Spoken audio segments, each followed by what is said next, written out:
We just got a 2-hour Dune Awakening live stream with around 40 minutes of live gameplay about the world and exploration, which is great to see, but most importantly, so many new details. I'm going to try and save you guys some time with going over all the new info in this one video with timestamps down below. First, let's talk about abilities/techniques.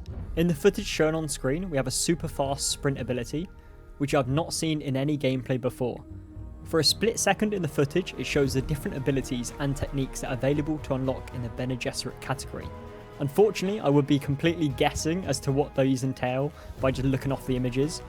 But looking into the shapes, obviously you can see the diamond shapes. They look like they represent abilities, and the octagons for techniques. And the circles potentially increasing general health or maybe damage in combat overall. Maybe they're potentially not ones that you can kind of add on and change, they're just maybe permanent increases. As you can see here, the sprint ability that was just used is shown in the bottom left of the Weirding Way section. We also have gameplay of the Compel Voice ability, which is shown on the bottom middle in the voice section. In this clip, it shows you aim at the enemy and a black smoke appears around them and you too, to show the ability has activated. This ability looks pretty good for NPCs, and if you are going for a more melee build, it looks like it'll be pretty good. Of course, you can switch it up between all abilities and techniques in this game. You aren't locked into a certain build. Here you can see the player following these lanterns and accidentally doing a barrel roll somehow. I don't know, skip past that. Anyway, this sometimes brings you to NPCs. In this instant, it's a character called Derek Chinara, probably butchered that, who is a planetologist who can unlock a new skill tree for you. This is one of the NPCs that we were told about before that you can find around the map and they can unlock the new skills. And normally you will have to complete a mission or something like that to unlock that.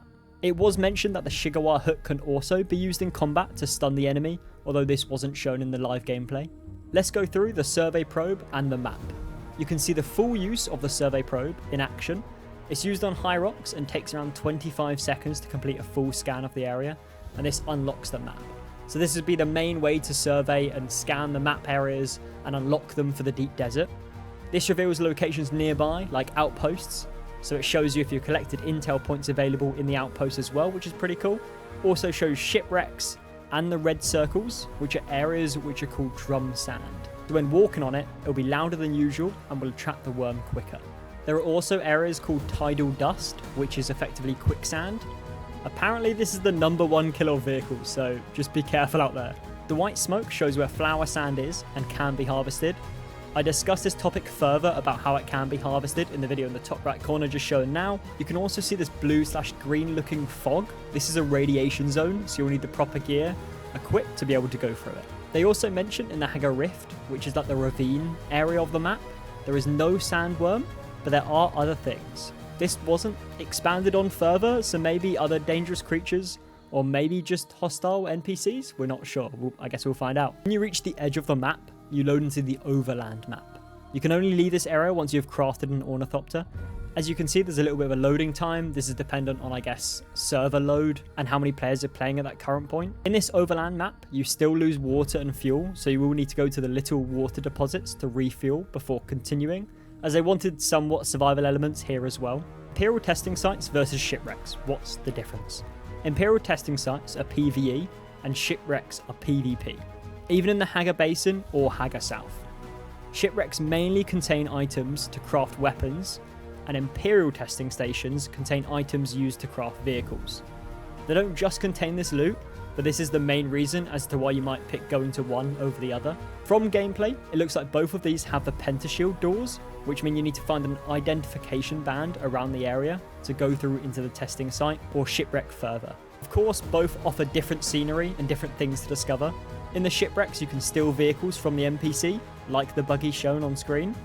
Please note, if you don't want to go into the PvP area, you can buy these items on the market for Soleri. Imperial testing stations can also be found outside the deep desert, which is nice to hear because I didn't think that was going to be a thing, along with obviously shipwrecks, of course. Loot and NPCs. To work out what containers can be looted inside an outpost, as sometimes it can be pretty overwhelming with seeing so many different storage boxes everywhere, there is a little light on them to show it contains items. The lights go off when it is looted as well, so that's nice and helpful. There are also hidden chests throughout Arrakis. They could be in caves, at the top of rocks, or just below them as well. These can contain good loot and unique schematics. When you find a schematic, you need to go back to a safe space to learn it. I'm assuming this means your base. You can get stunned by enemies, and when enemies shoot your shield, it does drain power. This does recharge though. If you shoot your weapon, your shield will also turn off, but only during your shooting. If an enemy has a shield, you can use high fire rate guns, like the Disruptor, to deactivate the NPC shield. Whether this will be the same with player combat, I guess we'll see. It might be pretty OP if it is the same, but maybe the melee will be able to do more damage. We'll have to see. Some enemies have a pushback ability if you get too close as well. One faction that can show up at a crashed ships are the Slavers. They will use lots of dispenser grenades and abilities to hook you in place and shoot at you. There are also dynamic encounters as well as you travel. Like on screen, there's a group of scavengers with a broken down bike who will try and attack you as you go by. The Sardaukar dropships are only there during night and will send down Chome mercenaries at you, as apparently you're not important enough to send the Sardaukar, which is what I originally thought they were sending down, but turns out it's not. Just to quickly touch on this, they do have a spotlight at night times shining around the map. If they do spot you, then they will freeze your character for a few seconds, and then they'll send down the troops to try and kill you, which you'll have to attack back, or I guess run away. If you are enjoying the content so far, please consider subscribing. It helps me know that you like this kind of content. Anyway, continue with the video. Bases and trading outposts. You can see here there are a few different placeable items for your base to give it a bit of character, which is always nice to see, especially as this base can't be raided, so you can afford to give it some personality. On the Subthief console, you can also see your unpaid salaries to the Emperor, which is effectively like your base tax. All the stats for your base as well, including base area, building piece, production, light, storage, decoration, door, and projection. And when your base generator will run out of fuel, of course. They have also added a quick deposit button for you to quickly store your items in storage without the need to open them up. You can abandon bases through the map and not actually having to be at the base itself, which is pretty cool. This shows that the Subthief console will be destroyed and the base and all its contents will be free to anyone. Also, the storm over time will damage it and remove it from the map to clear up space for new players to build in that location. It sounds like transportation of items from base to base will be using your inventory and vehicles fitted with inventory modules, but we have been told there is another stream coming which will go through bases even more, so you might figure out a bit more about that. Trading outposts are different from outposts / social hubs. These can be accessed by a sandbike or land vehicle in the normal map. They contain NPCs, a contract board, and an ornithopter pilot who will bring you to Harko Village or Arakeen, the main social hubs, in exchange for Solari, of course. These trading outposts won't contain the player market / exchange though, which is why you want to go to those social hubs. From the beta testers' feedback, there are now garages at these trading outposts to store your vehicles, as players would go to the trade outposts, and their sandbikes would often get destroyed or quite damaged if a sandstorm happened while they were there. Items and stats. One interesting mechanic I spotted, which wasn't talked about, was the player using a vehicle backup tool to store their vehicle. Sure, this is cool, but I have some concerns I just want to mention. Doesn't this make the garage features somewhat pointless if you could just pick up your vehicle with a tool? Also, does this mean that we can place it down whenever? This might make player combat strange if you go to fight a player in the deep desert and they place down their sandbike like a Pokeball and speed away from you. I guess we'll have to see when more details get released about that, before I probably should judge about it. There is an item called a Liturgon, probably butchered that name as well, sorry, used to store water once it has been extracted from blood, of course. This can hold up to 4 bars of water. Also, I noticed that it has a durability bar. Once I noticed it on this item, I noticed it on basically every piece of armor and weapons. Also, I noticed that the armor, weapons, and suspensor belts had some stats. These are the ones I noticed. The rarity of an item is shown by color, which is the same for all armor and weapons. Stats on guns show damage type, fire mode, ADS mode, damage per shot, rate of fire, clip size, reload speed, effective range, accuracy, stability, and durability. Stats on armor show a range of armor value, stamina cost, fire mitigation, concussive mitigation, energy mitigation, heat protection, and of course durability. Leap suspensor belts show worm attraction intensity, which sounds pretty cool. Maybe you can get ones with low attraction, so maybe the sandworm doesn't come to you as much. Power drain, and durability, of course. Talking on the HUD, there is a few different things I want to mention.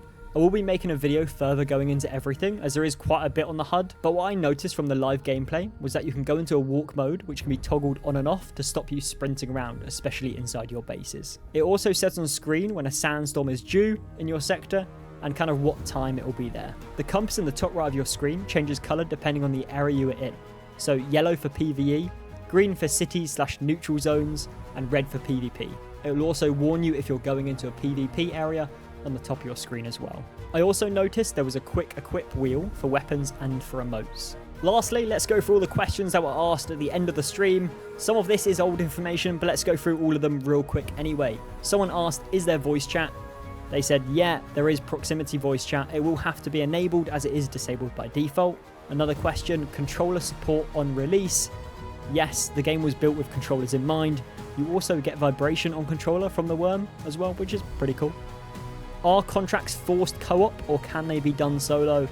You can do them solo. 99.9% of the game can be done solo. Even spice harvesting can be done solo. It's just more work, of course. How big is the deep desert? Is it still going to be several zones/meshes? And is the population going to be smaller than expected? It's still 576 kilometers squared. There will be zones which you can pass seamlessly through, and there will be hundreds of players in the deep desert at once, so nothing's changed. Will the Hagar Basin area be full PvP? No. Also, your base can't be attacked either in this area. Will there be timers for base decay like in Conan Exiles? Yes, there will be decay mechanics as long as your base is powered, it is shielded. And as long as it is shielded, it can't be destroyed. You can fuel your base up to about 21 days max at any point. So if you go on holiday, you should be good. Once the shield goes down, it will start tearing up your base though. Can you build anywhere?